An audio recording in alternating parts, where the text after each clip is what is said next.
All right, without further ado, the leader of the node Operation Bitcoin and the founder of the nonprofit Bitcoin Veterans, Mr. Gabe Lord. Thank you. All right. Well, good afternoon, everybody. How's it going so far? Great. Good. I'm not going to lie. I kind of feel like I should be like opening up with a joke or something like that, just being up here like it's stand-up. But you're not going to get one of those today. So yeah, as Tristan said, I'm the co-founder of a 501c3 nonprofit called Operation Bitcoin. Our focus is Bitcoin education for military veterans, and as we're learning now, active duty service members and military spouses. Also co-founder of another organization called Bitcoin Veterans. You may have seen a few of us running around here today. A couple actually also have our nodes within the Me Premier Bitcoin node network. We are a full node in the network and have been for, I guess, a little bit over a year now, which has been an amazing experience. Me Premier Bitcoin has been very supportive of our mission from the beginning. We are what's known as a thematic node, meaning we are not focused on a particular geographical region. We are focused on a specific community of individuals. And again, as I said, our focus is on military veterans. So what's behind that? Why veterans? You know, why do they need Bitcoin? What's the whole point there? So let's talk a little bit about the global situation right now. So as we know, we've been experiencing decades of government overreach, endless wars that just seem to continue to go on, fueled by fiat, of course, and a crumbling financial system, which of course is why we have Bitcoin in the first place, and just overall unrest on a global scale that we're experiencing. Now, let's take a look at the veteran situation, and I'm going to come back to those things. Who knows about how many military veterans there are in the United States right now? Anyone want to take a guess? 1.1? There's about 18 million. Oh, veterans. Veterans, yeah, there's about 18 million military veterans in our country right now, okay? And every year, there are about another 200,000 that are leaving the military and joining those numbers of veterans in the country. Now, something that is somewhat unique to the military experience is the transition from active duty to a civilian life. Okay, it does tend to pose a certain set of challenges that can be unique to military veterans, having been a part of the war machine, if you will, and experiencing what we experienced and then coming back and then working to reintegrate ourselves into the civilian world. It can be challenging, all right? And for some, it's more challenging than others, but for every veteran that I've ever known, it's definitely an experience that could benefit from having a little bit more of a supportive structure in place. One of the challenges that many of us encounter is the loss of being connected to a mission that is tied to a purpose, and that is also part of a shared community with alignment to that purpose and to that mission. And a lot of us come out into the civilian world and that's just gone. Okay, the militarization process, when we join the military with our basic training and our job training and get into your new unit, that process takes months. Okay, and for some jobs, some of the more advanced technical jobs, that process can take over a year. For a person to be turned from a civilian into a member of the military is a very long process. But when we leave the military, that process takes about a week. Okay, so they basically sit you down and you go through some classes and they teach you how to do a resume and they build a LinkedIn profile for you and they say, here's how you do your retirement and whatever you got going on, and then you're gone. And it's out into the civilian world that you go. So for a lot of service members, this can be challenging. Now, community is important, right? I mean, that's why we're here. This is about people. And that's what Bitcoin is about. And so what we've done is when I was orange pilled by a fellow veteran who is a Vietnam veteran, it became very quickly apparent to me and very clear that Bitcoin is more than just about money.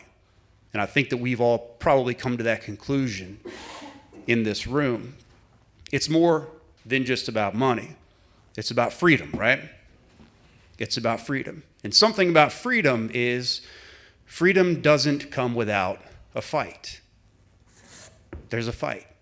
And we're not always talking about fighting, in the streets with guns and bullets and firebombs and things like that, but there's a different kind of fight. And Bitcoin is a revolution. And some of us have called it a peaceful revolution because it's not going to require that actual violence. At least none of us wanted to come to that.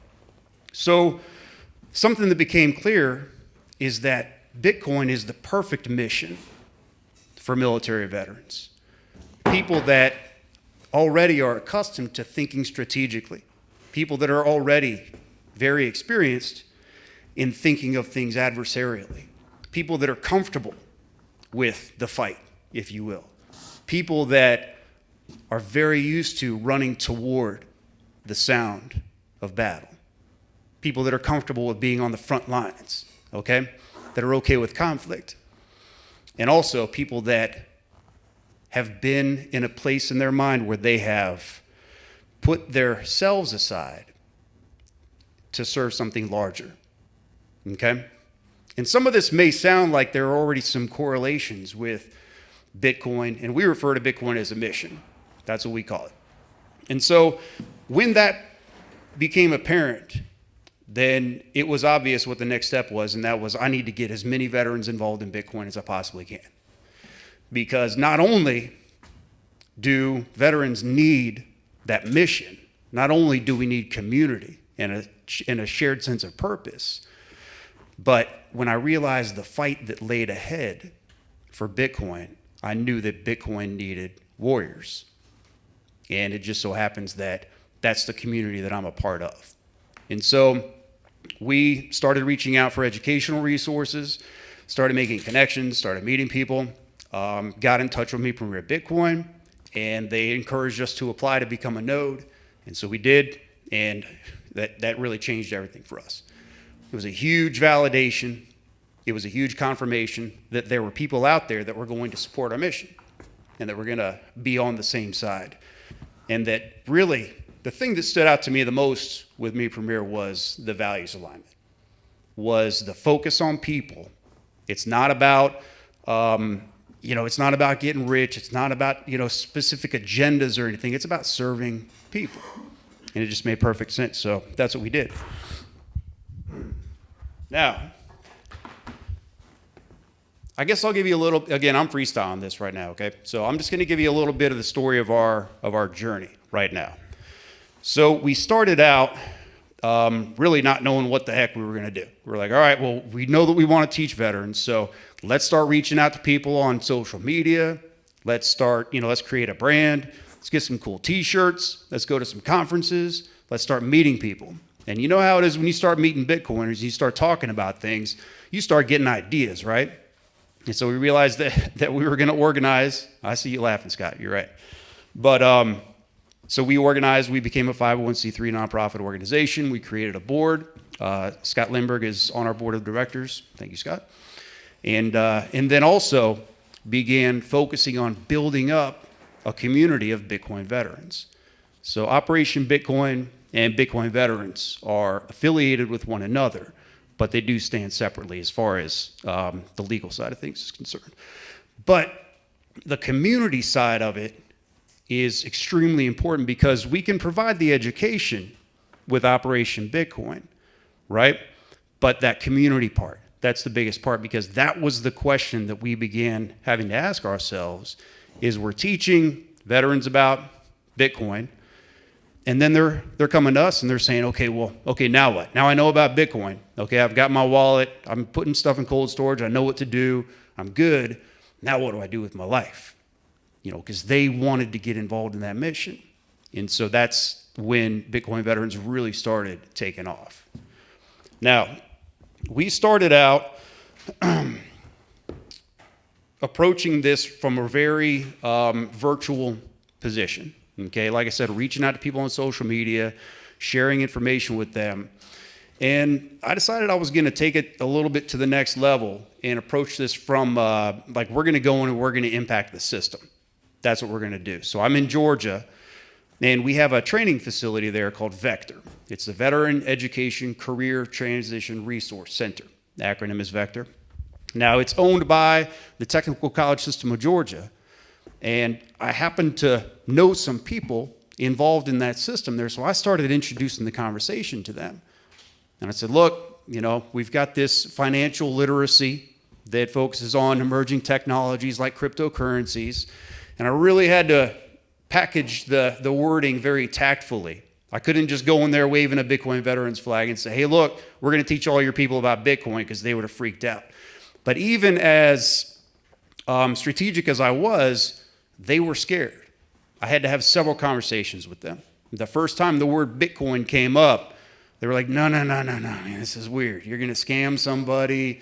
You know, it's going to be terrible. You know, we're going to, you know, get fired for scamming a bunch of veterans. And I was like, okay, we need to have more conversations. So we kept having conversations. I kept going in and showing them what we were doing. Our 501c3 designation came through. That helped a lot for us to be able to say, look, it's okay. We're legitimate and we're real. And they kept waiting for me to tell them when we're going to invoice them or, you know, ask somebody for money or something like that. Never happened. So we finally received approval to deliver a training program at Vector, which, as I said, it's a Georgia state-run veteran training facility. It's the first time that has happened in the country.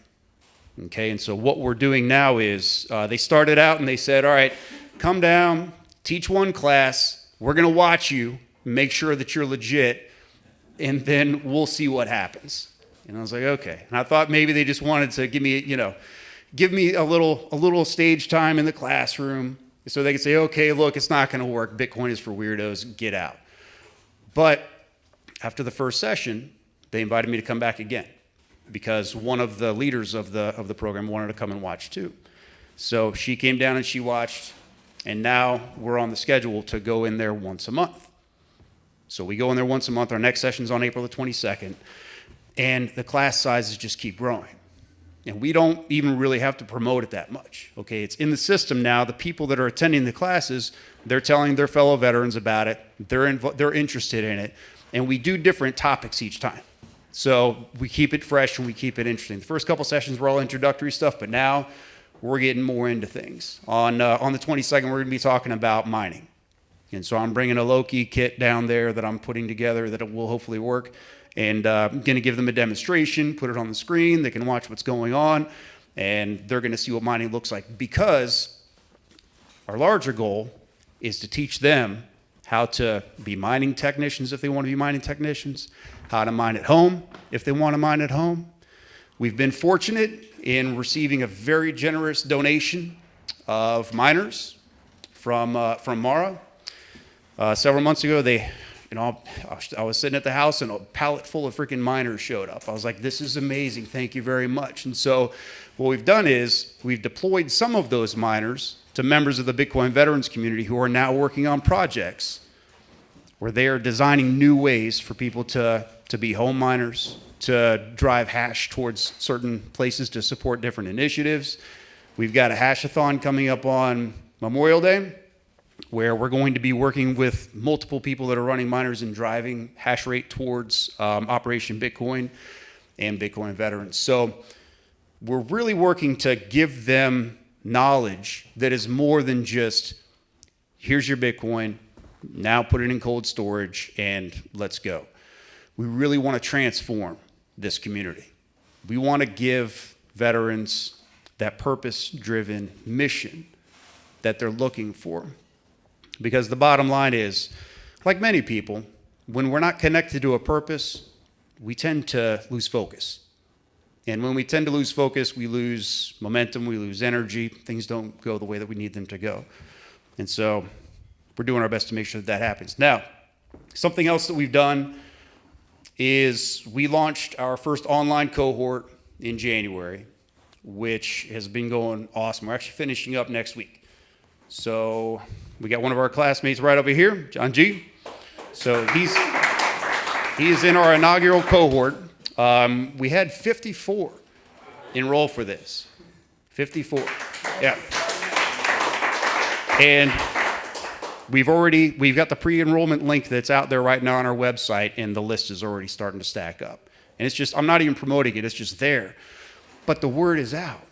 They're talking to each other, and that's one of the cool things about the veteran community. It's like the Bitcoin community. They talk to each other. And when they find something of value, they're going to share it with one another. And so that's what's happening. Now, I don't know where I'm at with time, but I'm just going to talk about a couple of things.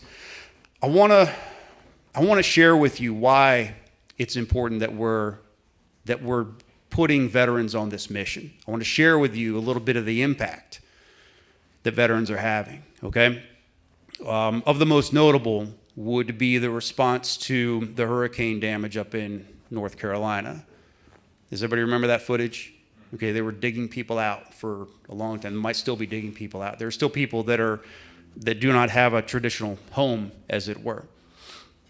We were able to generate funds through the Bitcoin veterans community and deploy teams into that area to support the effort on the ground. Now, this happened because these veterans were on the Bitcoin mission. We were combined and we were unified around this shared mission. And so this community, this service-minded community, was able to deploy there and to serve people on the ground, to serve the teams that were removing bodies from under the mud, to deliver through Bitcoin donations. We were able to deliver power generation to people who didn't have electricity. Through one of our, I'm going to talk about that in a minute.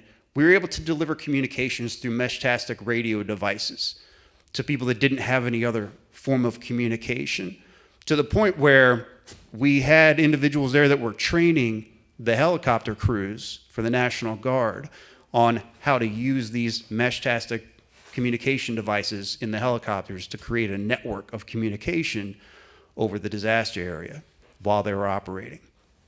That's the power of what this community can do. So, and we still have efforts going on up there right now. We still have guys that are going in there and touching base and making sure that that things are going the way that they need to go.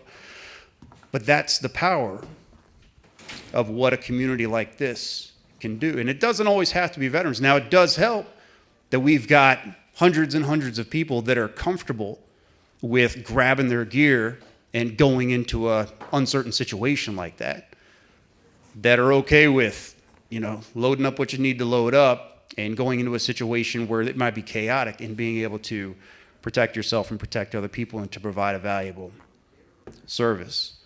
So another thing that's happening within the community is, as I mentioned before, we have several individuals that are working on mining projects that are innovating and designing and creating and building, which is what our community is known for, which is what the Bitcoin community is known for. Some of them are in this room. I'm not going to call everybody out, but we've got some brilliant people, okay? One of the things that I feel that sets apart Operation Bitcoin, our approach, and this is primarily in our classes, but also through the Bitcoin veterans community as a whole, is the peer-to-peer learning that is occurring. Okay, so to bring it back to the education theme, there is complete and total open communication between, as I said, hundreds, if not 1,000 at this point, of individuals who are skilled in so many things that are absolutely useful to the Bitcoin community and to the world on a larger scale. The mesh-tastic devices that were delivered into the disaster zone, that information was learned through a person in our group that had that information, who's an expert in those things, a couple of them actually, that in one of our chat groups just educated everyone else, provided education, provided knowledge, provided resources, and taught the members of that group how to do it. And when it came time to deploy into a disaster zone, served as a support function to walk them through the process of installing these communication devices for people that didn't have communication. That happened in it's a chat group, okay, where we hang out and we talk about things. And we've got multiple chat groups where they're talking about mining, where they're building things and putting videos and sharing it with each other, where they're innovating and where they're changing things. Peer-to-peer learning cannot be overstated, okay, the value of it. And that's something that I want to encourage each of you to do in your approach to Bitcoin education, is build in opportunities for peer-to-peer learning to occur. Okay, it's got to be more than just walking through the curriculum and teaching them what's in the program and then taking the test and then it's over. People learn effectively when they're learning with each other and from each other and through those open dialogues. That's really how we lead our live sessions each week for our online cohort, is we highlight the material and we talk about it, but it's discussion driven, okay? It's very open dialogue, and we welcome people to share their comments and their experiences and their feedback for them to have the opportunity to learn from one another, and they do. They do. And we even, something that I've been trying out new, and John knows about this, is giving members of the class opportunities to lead certain sessions, okay? You know what they say, if you really want to understand something, then teach it to somebody else. And so we're giving opportunities for members of the class to lead certain sections of the material. We try to keep the more complex technical stuff, not in that situation, but it's proven to be a valuable experience, and we're digging it. And we've got one more session left next week, Chapter 10, Why Bitcoin, which happens to be my favorite one because we really dig into the philosophy of things. But after that, we're going to have our first graduation, and then we complete our first online graduation, and then we go into our next cohort in May. So I'm going to wrap it up, but another example of some of the things that are taking place are media. We've got veterans that are going out. We have 2 podcasts right now. We have Bitcoin Veterans. It's on every Tuesday night, YouTube and all that other stuff. And then we have a Bitcoin Veterans Mining podcast that just launched, where we've got brilliant people that are just sharing their knowledge out there. They're contributing to the educational effort just out of the interest of serving other people. And then there's a daily Spaces on Twitter I promise I'm not trying to do commercials right now, but it's every Monday through Friday at 10 o'clock Eastern on Twitter. But they're getting involved, and they're throwing events, and they're starting meetups. There's one of our guys is Bitcoin Alaska, if you haven't heard of that. Bitcoin Alaska is happening the first week of July up in Juneau. I'll be up there. It's my first time in Alaska. I never thought I'd be able to go to Alaska, much less go to Alaska and hang out with a bunch of Bitcoiners. It's going to be awesome. We're going to go running through the glaciers. All right? We're already talking about how we're going to fight off the bears. All right? And one thing I've learned so far is make sure that if you're out there and you're running, have somebody slower than you that's with you, okay? Then you don't have to worry about the bears. Just be faster than the guy next to you. I'm not running with you, Scott. All right. I was thinking about mine, but you said that. Maybe I don't go. I've been working on my run, man. Don't worry. But it's going to be a great time. We're going to do a 4th of July celebration. We're going to have fun. But that's just an example. And that's a Bitcoin veteran. That's somebody who has been empowered through Bitcoin and motivated to do things like this. And not only that, he's working with his legislation. He's meeting with the governor, isn't he? Today. Anyway, he's working with legislation up there, and that's another area of impact that we're seeing is influencing policy in multiple states throughout the United States right now, whether it's Georgia, where I personally testified in front of a committee that is reviewing the bill to add Bitcoin to the state reserve, or if it's DC, where we have a guy who's running a meetup up in Tyson's Corner, or Illinois, where one of our guys has started up a new Bitcoin policy group focused on Illinois. It's happening. This is the power. This is the impact of what happens when you take individuals that are service-oriented and motivated to make an impact, and you plug them into a purposeful mission like Bitcoin. That's the importance, and that's why we do what we do, because we know that we've got 18 million people that are looking for a mission, that know how to get things done, and that are looking for that community that we have found. So I'm going to end it with that. Do we have any questions?